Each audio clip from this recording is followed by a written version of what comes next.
Welcome to Earth911's Sustainability in Your Ear, the podcast conversation about accelerating the transition to a sustainable carbon neutral society. I'm your host, Mitch Ratcliffe. We're back to have another conversation. Thanks, folks, for joining in.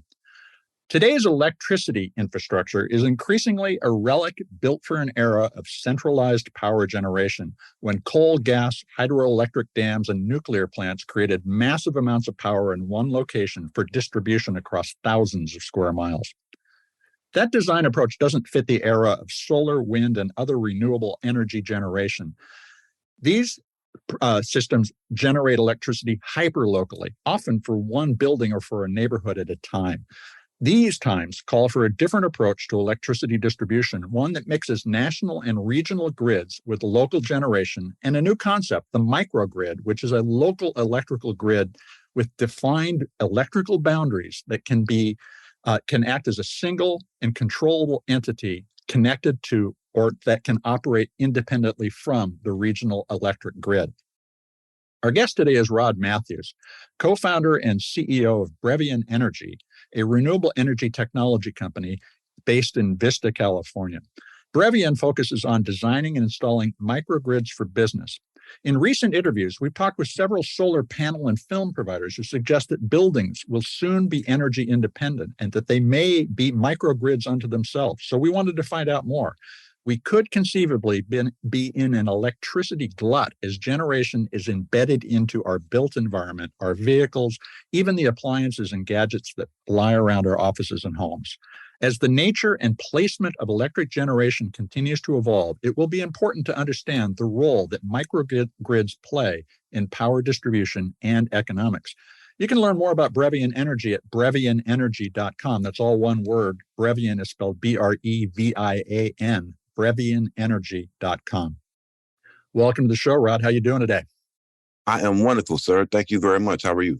I am doing well, and thank you so much for spending time with us. I wanted to start off by asking, how does somebody come to focus on microgrids as the focus of their career? What got you to start Brevian? Well, just a brief history. I started out as an IT consultant, primarily. I have an electronics background from the Navy. I spent 9 years in the Navy. And in IT, I kind of evolved my career to start dealing with like data centers and how they try to address their carbon footprint, how they try to save on their electricity. And I became introduced to microgrids at that particular time. And I was amazed because I'm a firm believer that people need power at nighttime as well. So solar is just an incomplete solution, I thought. So I thought that the addition of batteries or other generation assets that can work in conjunction with solar to give a 24/7 power profile. And we focused on doing that with renewable type technologies. One, because I looked here, the past couple of days have been the hottest days on record in, 250,000 years of recorded history. So I think there is some validity to climate change per se, not global warming, but climate change. It is real. So anything that we can do to curb our greenhouse gas emissions, I am in favor of. And this is one way I think we can do it in a constructive manner. Well, now, you mentioned that you come from the IT world and you did some work with cloud computing. How did that get you thinking about the potential for microgrids, this notion of a distributed kind of edge-oriented power generation strategy instead of the centralized approach that we knew in the 20th century? And that's just it. One, from a redundancy standpoint, resiliency standpoint, from a security standpoint, these are things that we felt that are very important. I go back probably 6-7 years ago. I'm in San Diego, by the way, Southern California. And we had an event that happened with a guy changing a fuse in a power station in Arizona, literally took out all of Southern California for about 7-8 hours, no power, no cell phone towers, no nothing. I mean, we were vulnerable at that point. Just imagine, and that could tell, whoever, whatever, hey, all I have to do is take out this one little bitty substation here and I can affect power for millions of people. So having decentralized power really kind of eliminates that as a threat. So from a security standpoint, from an efficiency standpoint, we see microgrids as definitely the way to go to really counter that as a threat. Now, you focus on business microgrids. What kind of businesses are you seeking as customers? Are they primarily large organizations, or is it lots of small businesses as well? Well, really, our focus, we have a laser focus on the 1 megawatt to about 100 kilowatt business. So that's small and medium-sized companies. You see a lot of focus on the residential side, which, in most cases, it's under like 20, 30 kilowatts. Right. And a lot of focus on the utility scale projects, the multi-megawatt projects to power, municipalities and cities. Our core focus, and I kind of took this from my IT background as well, was focusing on that small and medium-sized customer who we felt was underserved. They're getting, their rates are the highest, a small manufacturing company, companies with in between 200, to, maybe 55, 60 employees that are consuming, starting out at about, like I said, about 100, 150 kilowatts of demand up to about a megawatt. We can serve them easily because, rooftops can sustain that in most cases. We don't have to look for a lot of land. We can, easily integrate batteries into it. Mm-hmm. So things like that have really been our focus. But just recently, we started to focus on some more community-based projects as well. Looking at the recent infrastructure bill that was passed, mm-hmm. Looking at the Inflation Reduction Act that was passed, there is, a lot of funds that are available under the Justice 40 initiative to, bring some of these technologies to communities who could not afford it previously or can't afford it on their own. I want to talk about that a little bit more later, but let me ask you a few kind of basic questions here. So are residential microgrids fundamentally different than business ones? Or is it fundamentally no? They're they're the same. It's It's really just the scale of bigger batteries, more solar panels, more different generation options. I don't think you'd put a hydrogen fuel cell at your house right now with the technologies that are available. But who's to say that won't happen in the future? Sure. Now, the other question that I think it sets the stage is we know that solar generation costs have just plummeted over the course of the last decade, but are the mm-hmm. other supporting technologies for a robust microgrid also falling in price? Absolutely. Absolutely. You see the battery prices are going down. Mm-hmm. We're seeing other technologies coming online. Like I said, our focus is on, renewable technologies, but, things like diesel generators have been, part of microgrids for a very long time, mm-hmm. and still probably are the most predominant generation source of technically a microgrid or diesel generators, but we want to get away from that. Well, you mentioned hydrogen generators. Do you think that's a viable near-term solution to replace the diesel generator?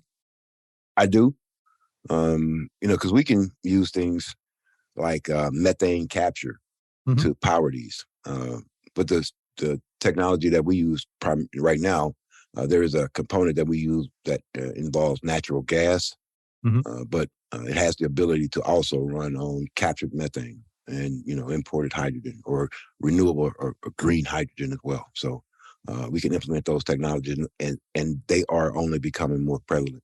And there are more, research and deployment of those technologies coming, every day. So if I'm a business owner and I'm thinking about a microgrid, what would the most common choices that I would be presented to choose from? Most commonly, you'd find, solar and, mm-hmm. Batteries. Okay. And control systems that go along with it. We use lithium ferrous phosphate batteries. A lot of the batteries that you see on the market right now is lithium ion. Mm-hmm. And there is somewhat of a fire hazard. They run a lot warmer, where the lithium ferrous phosphate batteries run at room temperature. There is no fire hazard associated with them, and they can also cycle, more times than the lithium ion batteries. So they can take the load every day as opposed to just being there on standby in the case of an emergency. So that's the difference between what we do. So they become an active part of the grid rather than just a Absolutely. That is correct. So we take the load every day. So what kinds of problems are businesses solving using microgrids these days? Why do they come to you? Here in California, we can say, they have altruistic reasons. They want to save the planet and all that. But realistically speaking, here in San Diego, primarily, we pay the highest electricity costs in the entire United States. Mm-hmm. So when they come to us, they're looking to save money, number one, first and foremost. Probably second on their mind is the resiliency aspect of it. They're used to, at least 3-4 times a year, their power going down, or there's some maintenance going on at times where it's inconvenient to them. Mm-hmm. And, probably back of their mind, this old green stuff. That sounds good too. But first and foremost, it's the money aspect for them. So when they want to say green, they're talking about dollars. Well, apparently that's been the driving force in business for some time, I hear. No doubt. When you mentioned a lot of small and medium-sized companies are now able to get into this, but yes, how does this affect a large organization that might have a campus? Is this the right kind of solution for me to think about if I'm a Qualcomm in San Diego, for instance? Absolutely. Again, they have very high energy rates as well. Mm-hmm. So it's one thing for them to be able to control their costs and be able to control their own environment. They're not reliant on the local utility at that point. The local utility is actually a backup for them at that point. So let's talk a little about the money, the flow of money. How does the billing of customers on a microgrid work? Because energy is flowing back and forth between the microgrid and the regional grid. Mm-hmm. There's revenue associated with this. If I'm a member of a microgrid and I'm one of several small businesses, do we all split the revenue from the electricity generated by our systems? I mean, it really depends on how the situation is set up. Mm-hmm. What we like to do are what's called power purchase agreements with our customers, where, they don't pay any upfront costs. They have no CapEx or capital expenditures on their parts. Mm-hmm. We build out the power infrastructure, and then we just have them sign like a 20 to 25 year agreement to purchase power from us at a fixed rate that is lower than what they get from the current investor-owned utility. And we have fixed escalators, maybe 2%, 3% of what their price is going to go up. So it's very projectable. Absolutely. That's what they get. They can really understand what their costs are, and they can project those out, 5 years, 10 years down the line. A much different world than the way that we've seen power prices continue to go up, despite the fact that inflation is falling, costs are falling. It's really Absolutely. Interesting. It's a really important conversation. I want to take a quick commercial break. We're going to be right back. Hey, extended producer responsibility change makers. Let's unite. Meet me and the Earth911 team in Portland, Oregon this September at the 2023 U.S. Product Stewardship Forum, the nation's only conference dedicated to EPR legislation and best practices. The circular economy is being crafted today, brick by brick, with EPR legislation, and packaging recycling efforts are leading the way. 2022 saw unprecedented momentum, with 18 states considering over 60 EPR bills, and 6 became law. This year in Portland, you'll find exclusive insights from globally recognized EPR experts. The Product Stewardship Institute invites you, the movers who will shake their regional recycling and composting systems with new ideas. Network. Hone your EPR knowledge and form strategic alliances to drive the circular results this world needs. Now is the time for producer responsibility. So join us at the 2023 U.S. Product Stewardship Forum in Portland, Oregon. That happens from September 11th to 14th. Register today at productstewardship.us. Product stewardship is all one word, no space, no dash. Productstewardship.us. Be a part of the solution, because stewardship starts with you. Now back to the conversation with Rod Matthews, co-founder and CEO of Brevian Energy, which specializes in deploying microgrid technology. Now, Rod, we were talking a moment ago about billing, and this is, I think, where there's a lot of interesting and potentially controversial decision-making going on right now. Tell us about what net energy metering is and how it allows businesses to sell or buy energy from the grid interchangeably. How can these net energy metering systems be used by utilities to control the pricing of electricity? Well, just to go back, give really an overview of what net energy metering is if you have a power generation asset, primarily you're looking at like solar. Yeah. You can sell the power that you're not consuming at the time. You can sell that back to the energy grid. Under net metering 2.0, you were selling it back at about 85% of what the actual retail pricing was. Okay, so the utility got a built-in discount. They got a discount, but you also got, 85% of that, not too bad as a credit. They didn't actually give you money, but they actually gave you what credits off of your utility bill. So they didn't give you a check at the end of the day. You didn't get that. Now, they were doing that as an incentive, primarily, to get more people to, deploy solar. We'll give you some credits for the stuff, at home most of the time during the daytime. You can make a little money off of that. So your solar can kind of pay for itself. That was the incentive.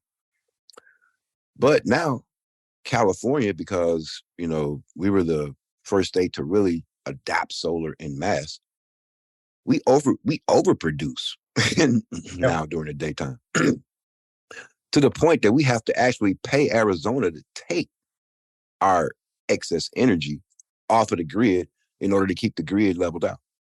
And then they sell it back to us at night. So there's a couple of questions that fall out from what you just said. The first is, it sounds like storing it in a battery is a better use than giving it to Arizona at a loss. That was going to be my point, was particularly now that they've changed the regulations from 2.0 to 3.0 to where it's almost a reverse, where you got like 85%. Now you're getting like 15% of what the costs are going to be. So now, instead of worried about trying to sell that, you're much better off banking that energy, that excess energy, to be utilized at a time that the costs are greater. Particularly here, we have what's called time of use. Right. So we have 3 different rates. And it's actually 6 different rates, because those rates vary between summer and winter. So there's a off-peak, which is like 7 a.m. to 3:59 p.m.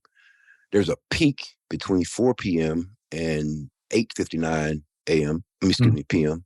And then there's a super off-peak from 9 in the morning till 6:59 a.m. Now, the peak time is when the solar, if you do have solar, is either not producing or, barely producing. So at that time, if you're just have solar alone, you'll be pulling from the grid.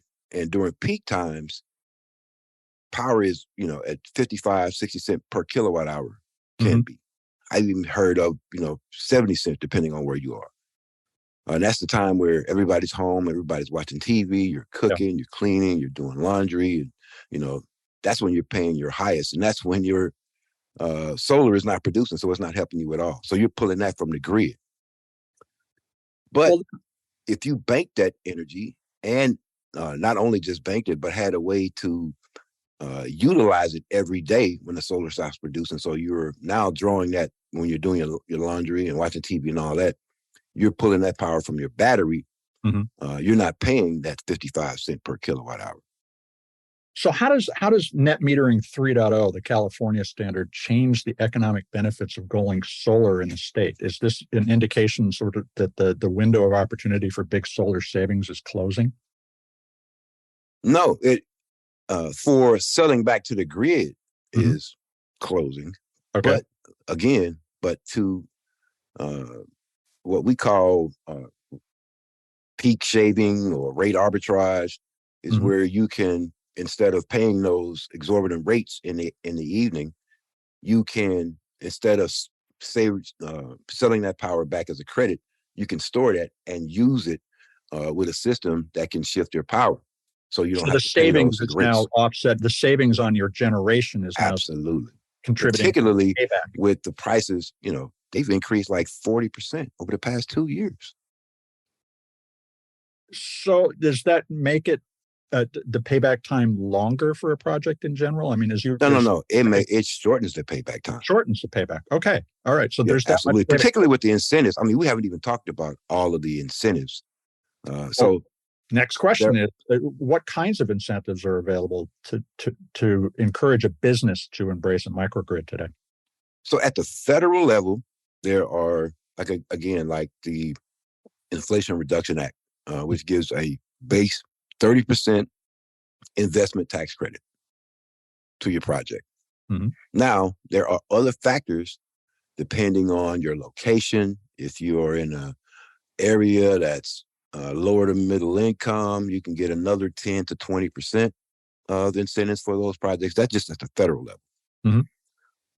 At the state level, particularly here in California, we have what's called a self-generation incentive program that can provide additional, savings for you in the form of tax credits at the state level. Mm-hmm. Then there are accounting methods that can be taken where you can completely depreciate the project over 5 years. What's called a modified accelerated cost reduction system, or MACRS reduction. And then there are local incentives, by the local utilities to include things like batteries, where like 30% of those are paid for. So you can see up to 60 to 70% of these projects can be paid for using public money that's available. And what was included in the in the Inflation Reduction Act was the ability to sell these tax credits for cash.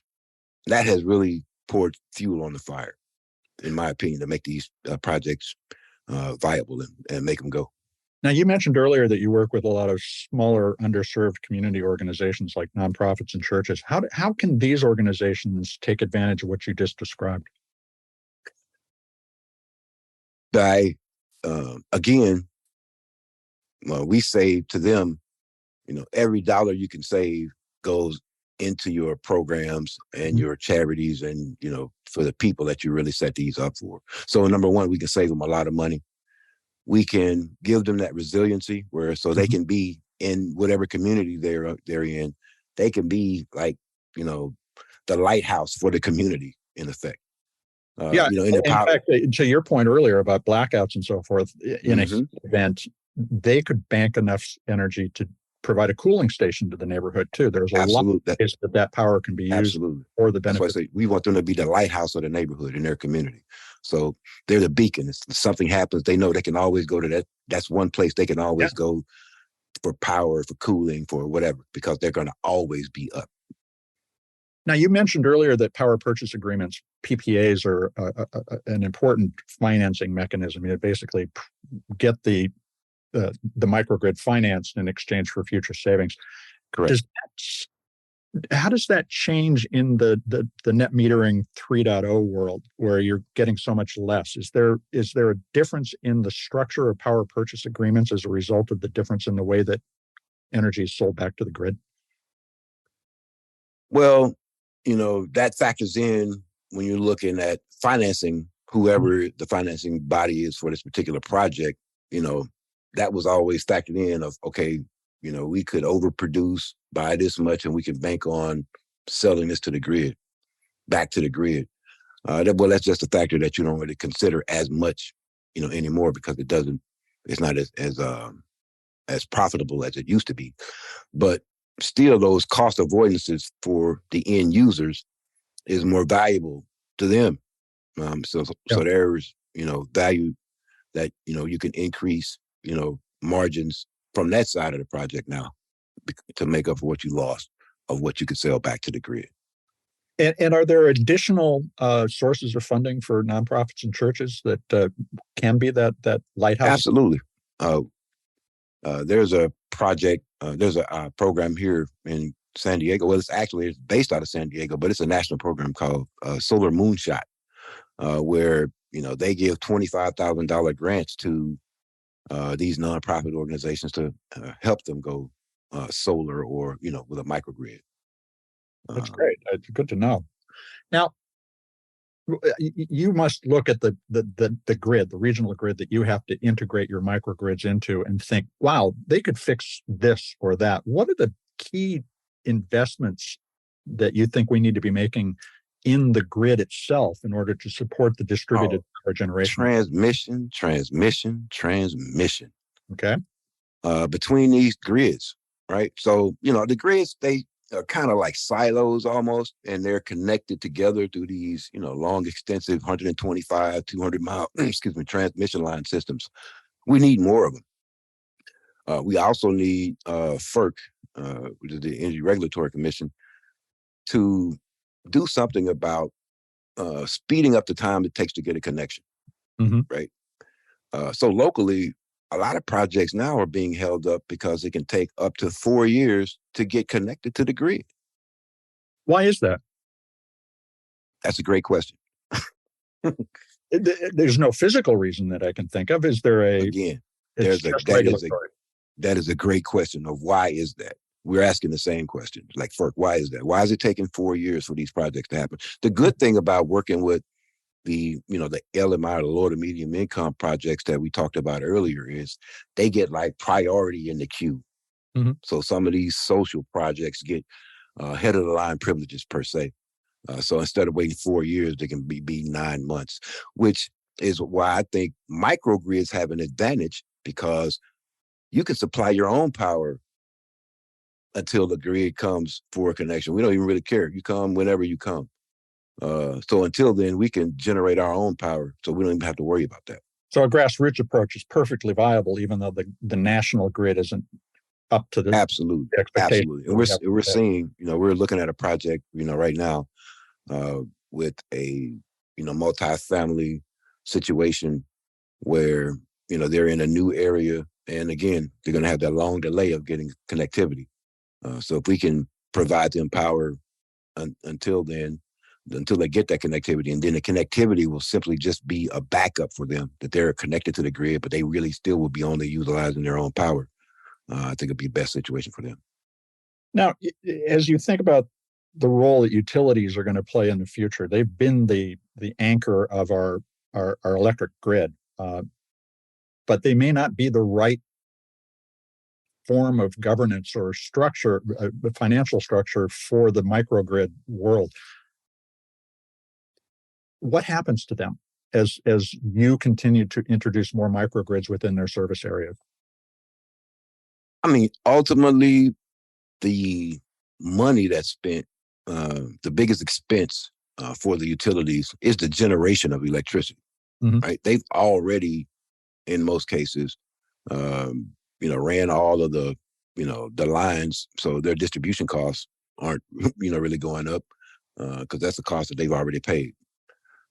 So their focus really, I think, moving forward is going to be on these transmissions between all of these different localities. I think that's going to be their core focus, because we are going to see a shift to a more decentralized generation system. I think you're going to see much more local generation. And I think that's really going to be the key. Does that radically change the financial structure of a utilities model? I mean, are we talking about something that is going to literally... all of them are governed. Is it something that... Sorry. All of the public utilities are governed by the Public Utilities Commission of whatever state they're in, right? So, and the way their rates are structured is by their costs, and they have a built-in profit margin.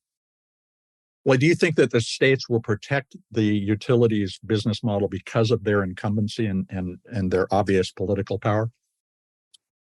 In some ways, yes. But in California, there is a big move to go with these CCEs, or community choice aggregators, or community choice energy, where the municipalities are coming together and they are becoming effectively the utility company. Interesting. There's a big move here to do that. So in fact, here in San Diego, we have two of them and looking to form a third. We have the San Diego Community Power and the Clean Energy Alliance, which is a coalition of, I think, 5 cities apiece in both of those organizations, where the citizens, you have to opt out and, of being a part of this co-op. If you want to just go back, directly dealing with the utilities. But effectively, they all have mandates to, have, 75% renewable power by a certain date and 100% by a certain date. And it really kind of saves the end users about, 3 to 5% overall. But the biggest thing for them is their mandate on how much renewables they want into their mixture. So it puts them in control of their destiny. If it doesn't save them a great deal of money, they still that is correct. Choose what's going to happen to their community. Absolutely. But we've been really kind of on them to really kind of focus on generation. Right now, they just go to the wholesale markets and purchase at wholesale prices for the end users. But we want them to focus more. And I think their attention has been shifting more to local generation, doing power purchase agreements with, organizations like ours to supply that power, renewable power for them. To distribute to their client, to the end user. Well, so they need to be thinking about the economics of the investments they're making in microgrid technology. So if our listeners are thinking about using a microgrid for their business, what are the 3 or 4 questions you recommend that they ask a potential contractor before they make a decision about how to move forward? So I think really the key is really understanding what your needs are over the next 5-10 year period. I think that's really essential. So you need to work with someone who can provide you, that consultative type relationship, so they can come in and help you kind of identify, what are your mission critical assets? How much power do you really need? What is your growth projection over the next 5-10 years? What does that mean? What kind of equipment are you using now? What's on the horizon? So you really need someone to come in and help you analyze that. So not just, build it, but help you really understand from an assessment, what it is you need. So for just to use Amazon as an example, not that they're a small business, if I'm going to transition my delivery fleet from diesel to electric, that means I'm going to need a lot more energy at my distribution hubs. That is correct. So that's the kind of thing somebody should be thinking about is as electrification takes hold, how does my power mix change? Yeah, especially like you said, with anybody who has a fleet in particular, because there's a big move for electrification in all fleets, moving forward. So we really need to understand, what that requirement is going to be. And should someone have a financial advisor involved in these discussions as well? Absolutely. Okay. You need someone to, understand, to do the analysis, because it could be more beneficial for you to finance the project yourself as an end user, take all of the credits, that are associated with that, and just pay another company to do what's called O&M, or operation and maintenance, for the system itself. It could be much more financially beneficial for you. So to have someone to be able to break that down and analyze from that perspective, your CFO or, in these larger organizations, it could be more, like I said, could be much more to your benefit to take all of those credits yourself, as opposed to just paying a flat rate for the service. It's really interesting, because this brings us full circle to what we were talking about at the beginning, the IT-oriented structure that we're entering today, where this is a familiar conversation if you've decided to outsource web hosting, for instance. Yes, absolutely. So it's not a deep science. It's actually familiar decision making that people are ready to make. Absolutely, very familiar. Again, if you have the resources to implement, or at least kind of maintain these things yourself, with some assistance. If you're a company, big real estate firms like Berkshire Hathaway or CB Richard Ellis, some companies like that, they have actually divisions assigned just for renewable assets for their businesses, right? So they're not actually doing the generation, but they have people who are assigned to take care of that aspect of their business. So they dedicated people to that. That opens a door in my mind that I had kind of expected would be closed by the end of this conversation, because it isn't that hard. It's actually a very familiar conversation. As you think about the power mix between microgrids, local, regional, national grids in the future,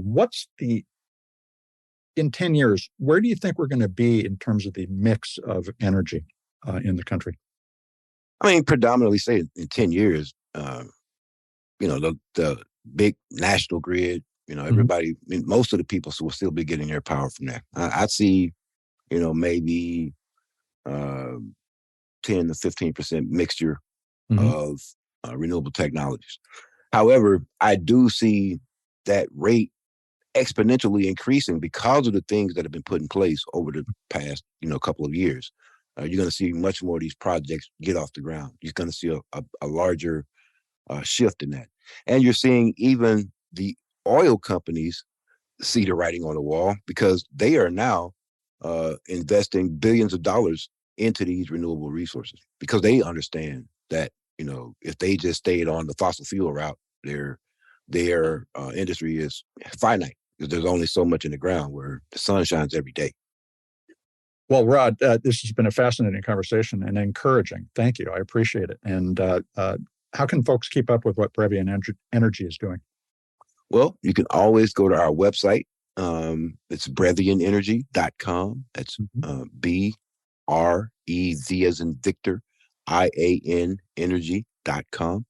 You can check us there. If you want to get in touch with us, you can always, email us from any of our members of our sales team at sales@brevianenergy.com, or you can look us up on, social media, LinkedIn primarily, Brevian Energy on LinkedIn. Well, great, Rod. Thank you so much for spending time with us today. It's my pleasure, Mitch. I really appreciate it. And I really enjoyed the conversation. That was my conversation with Brevian Energy co-founder and CEO Rod Matthews. And you can learn more about microgrids and Brevian Energy's installation services at brevianenergy.com. All one word, no space, no dash, brevianenergy.com. Whether and how technology will help or hurt the environment remains very much an open debate. The mining and manufacturing of computers, batteries, solar panels, all of these can certainly be destructive, but these processes can and do become more efficient all the time. So we're making progress. We just have to choose how to move forward. And the real choice is how to apply technology appropriately. And as we heard, the electricity grid is following the path blazed by the internet toward a distributed and more resilient infrastructure. Just as the net was engineered to survive a nuclear war, the power grid can be re-engineered to provide reliable power in an era when 6 and 7 hour blackouts due to a single fuse failing in another state, or because extreme heat causes a utility to turn off transmission lines, have become, if not common, unfortunately increasingly familiar inconveniences for many people. A microgrid can be as small as a single business or home and offers a different relationship with electricity, freeing the owner from the arbitrary price increases imposed by remote electricity generation providers. Using solar, wind, and battery technology, we can grow a fossil fuel-free grid from the bottom up, 1, 2, and 10 microgrids at a time. This will disrupt the utility business much more than Rod acknowledged, as evidenced by the reports that utilities are increasingly using ratepayer fees to lobby for, wait for it, higher ratepayer electricity charges. In other words, they're taking your money to lobby to charge you more. That feels all too inevitably ironic in this day and age. But the reality is that business, that flow of money that Rod and I were talking about, is the driving force in many of these decisions. We'll continue to follow the evolution of the grid and its implications for your pocketbook. I hope you'll take a moment to share this podcast or any of the other interviews we produced on sustainability in your ear with your friends, family, or coworkers. Please take a moment to write a review on your favorite podcast platform to help your neighbors find us. Folks, you are the amplifiers that spread more ideas so we can create less waste. Please tell everyone that they can find us on Apple Podcasts, Spotify, iHeartRadio, Audible, or any of the other fine purveyors of podcast goodness they prefer. Thank you, folks, for your support. I'm Mitch Ratcliffe. This is Earth911, and we will be back with another innovator interview soon. In the meantime, take care of yourself, take care of one another, and let's all take care of this beautiful planet of ours. Have a green day.